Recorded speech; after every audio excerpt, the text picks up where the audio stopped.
The next thing we'll do is set up the Snap Pixel. This will track what people do on your website, help Snapchat optimize your ads, and it lets you build better retargeting and lookalike audiences. So let's head over to the Pixels tab here, and we'll click into it.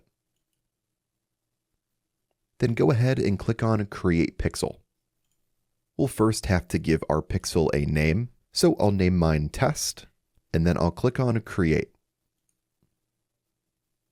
Now I need to link my pixel to my ad account. If I hover over this box here and then I click into it, you'll see my ad account appear here. This is automatically created for you whenever you signed up for your Snapchat ads account. So yours should look something like this with your business name.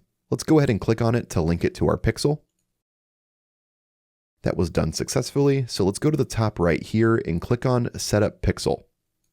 And here we can set up web events. These are the actions that Snapchat will track on your website, like page views, purchases, and signups.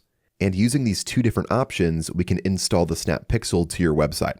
The first option here is Pixel Code. This lets you manually install the Snap Pixel on your website by copying and pasting the code into your site's header.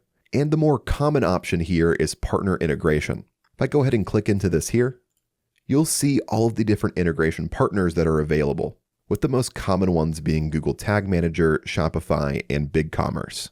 Just click on the platform that your website uses and follow the steps, and this will automatically install the Snap Pixel for you.